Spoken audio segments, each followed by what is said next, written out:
तो चलिए बात करते हैं इंडिया एआई इम्पैक्ट समिट 2026 की। ये एक बहुत बड़ा ग्लोबल मंच था जहां एआई के भविष्य को ग्लोबल साउथ के नजरिए से देखा गया था।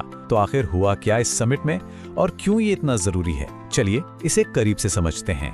ये शब्द हैं फ्रांस के राष्ट्रपति इमैनुअल मैक्रोन के, और देखिए ये कितनी खूबसूरती से भारत के डिजिटल इंफ्रास्ट्रक्चर का असली असर दिखाते हैं।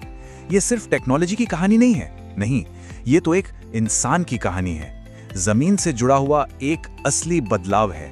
तो ये जो बदलाव है, ये कोई जादू नहीं था। इसके पीछे थी एक बहुत सोची समझी राष्ट्रीय रणनीति जिसका नाम है इंडिया स्टैक। और यही वो बुनियाद है जिस पर भारत अपने एआई के सपनों की इमारत खड़ी कर रहा है। एक ऐसा डिजिटल इंफ्रास्ट्रक्चर जो ओपन भी है और सॉवरेन भी।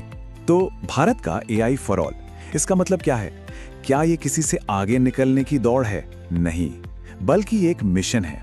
एक ऐसा मिशन जो ये पक्का करे कि एआई का फायदा देश के 140 करोड़ लोगों तक पहुंचे और सबके लिए आसान हो। तो समिट का जो निचोड़ था, जो मूल सोच थी, वो ये थी कि तकनीक का इस्तेमाल इंसानी काबिलियत को बढ़ाने के लिए होना चाहिए, उसे रिप्लेस करने के लिए नहीं। मतलब लक्ष्य कंपटीशन करना नहीं है, बल्कि सद्भाव के पुल बनाना है। ठीक है, तो सवाल ये उठता है कि भारत का प्लान क्या है, आखिर ये होगा कैसे? तो इसके लिए ना एक पूरा ब्लूप्रिंट तैयार किया गया है, एक मल्टी लेयर्ड स्ट्रैटेजी, जिससे देश अपना खुद का सॉवरेन एआई इकोसिस्टम बना सके। चलिए इसकी परतों को एक एक करके समझते हैं। तो ये हैं वो 5 लेयर्स या परतें। देखिए, सबसे ऊपर है एप्लीकेशन लेयर, जो असली दुनिया की प्रॉब्लम्स को सॉल्व करेगी। फिर आता है मॉडल लेयर, ये सॉवरेनिटी यानी संप्रभुता के लिए जरूरी है। और उसके नीचे कंप्यूट, इंफ्रास्ट्रक्चर और हाँ, एनर्जी लेयर भी। मतलब आप सोचिए, हर एक चीज को ध्यान में रखा गया है। ये एक 360 डिग्री अप्रोच है एक आत्मनिर्भर एआई इंफ्रास्ट्रक्चर बनाने के लिए। और इस प्लान का स्केल कितना बड़ा है, इसका अंदाजा इस नंबर से लगाइए, 38,000। सरकार 38,000 जीपीयूज यानी वो पावरफुल चिप्स जो एआई के लिए बेहद जरूरी हैं, वो स्टार्टअप्स और रिसर्चर्स को दे रही है। सोचिए, कंप्यूटिंग पावर को एक पब्लिक गुड की तरह, जैसे सड़क या बिजली होती है, वैसे ही बनाया जा रहा है ताकि हर किसी को इनोवेशन करने का मौका मिले। तो ठीक है, ये तो हुई देश के अंदर की बात, लेकिन दुनिया के मंच पर क्या हो रहा है? भारत की ये जो घरेलू स्ट्रैटेजी है, ये उसे ग्लोबल लेवल पर कहां खड़ा करती है? और भारत दुनिया की दूसरी एआई पावर्स के साथ कैसे काम कर रहा है? और यहाँ पर ना एक बहुत दिलचस्प तुलना सामने आती है। भारत का अप्रोच और यूरोप का अप्रोच दोनों अलग हैं, लेकिन कमाल की बात यह है कि वो एक दूसरे को कॉम्प्लीमेंट करते हैं। देखिए, भारत फोकस कर रहा है छोटे टास्क स्पेसिफिक मॉडल्स पर, वहीं यूरोप बड़े सॉवरेन लार्ज लैंग्वेज मॉडल्स बना रहा है। लेकिन मकसद दोनों का एक ही है, टेक्नोलॉजिकल सॉवरेनिटी, यानी अपनी तकनीकी आज़ादी। और जाहिर है, इतने बड़े समिट में बड़ी बड़ी घोषणाएं तो होनी ही थी। और क्या कुछ अनाउंस नहीं हुआ?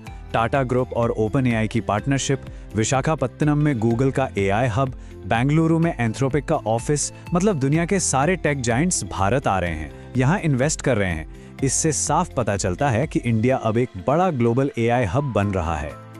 लेकिन रुकिए, इस समिट में सिर्फ अच्छी बातें नहीं हुई। हर लीडर ने उस एक बड़ी दुविधा की बात की जो एआई अपने साथ लाता है। एक तरफ है इसकी जबरदस्त क्षमता और दूसरी तरफ हैं इसके उतने ही बड़े खतरे। और सच कहें तो यही हमारे दौर का सबसे बड़ा टेंशन है। तो पहले बात करते हैं वादे की, यानी एआई के प्रॉमिस की। गूगल के सीईओ सुंदर पिचाई ने अल्फाफोल्ड का कमाल का उदाहरण दिया। सोचिए, 50 साल से वैज्ञानिक प्रोटीन स्ट्रक्चर की पहेली को सुलझाने में लगे थे और एआई ने, अल्फाफोल्ड ने उसे सॉल्व कर दिया। यह है एआई की पावर, जब उसे अच्छे के लिए इस्तेमाल किया जाए। लेकिन सिक्के का दूसरा पहलू भी है, खतरा। एंथ्रोपिक के सीईओ डैरियो अमोदे ने एक बहुत ही पावरफुल चेतावनी दी। उन्होंने कहा कि हम एक डेटा सेंटर में जीनियस का देश बनाने के बहुत करीब हैं। और इसका मतलब क्या है? इसका मतलब है गलत इस्तेमाल का खतरा और बड़े पैमाने पर आर्थिक उथल-पुथल यानी नौकरियों के जाने का खतरा।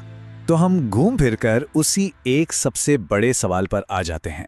यही वो दुविधा है जिसे ये पूरा समिट सुलझाने की कोशिश कर रहा था कि एआई के वादे को हकीकत में कैसे बदलें बिना इसके खतरों को दावत दिए, फायदा कैसे उठाएं और नुकसान से कैसे बचें। तो इस बड़ी दुविधा का, इस बड़े सवाल का भारत का जवाब क्या है? जवाब छिपा है इसकी कोर फिलॉसफी में, और वो है एक ह्यूमन सेंट्रिक यानी मानव केंद्रित एआई भविष्य बनाना, एक ऐसा गाइडिंग प्रिंसिपल जो इस टेक्नोलॉजी को सही दिशा देगा। और इस जवाब को प्रधानमंत्री मोदी ने एक बहुत ही यादगार शब्द में समेटा, मानव। यहां एम का मतलब है मॉरल और एथिकल सिस्टम्स, ए है अकाउंटेबल गवर्नेंस के लिए, एन है नेशनल सॉवरेनिटी, फिर से ए है एक्सेसिबल और इंक्लूसिव एआई के लिए, और वी का मतलब है वैलिड और लेजिटिमेट यूज। तो ये है भारत का फ्रेमवर्क, ये पक्का करने के लिए कि एआई हमेशा हमेशा इंसान और इंसानियत के लिए काम करे।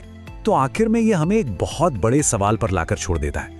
सोचिए, जिस देश ने दुनिया को शून्य का कॉन्सेप्ट दिया, क्या वही देश अब इंटेलिजेंस को गवर्न करने का एक नया मानव केंद्रित मॉडल दे सकता है? क्या भारत की ये कोशिश एआई की ग्लोबल रेस को एक नई परिभाषा देगी? ये एक ऐसा सवाल है जिसका जवाब आने वाला वक्त ही देगा।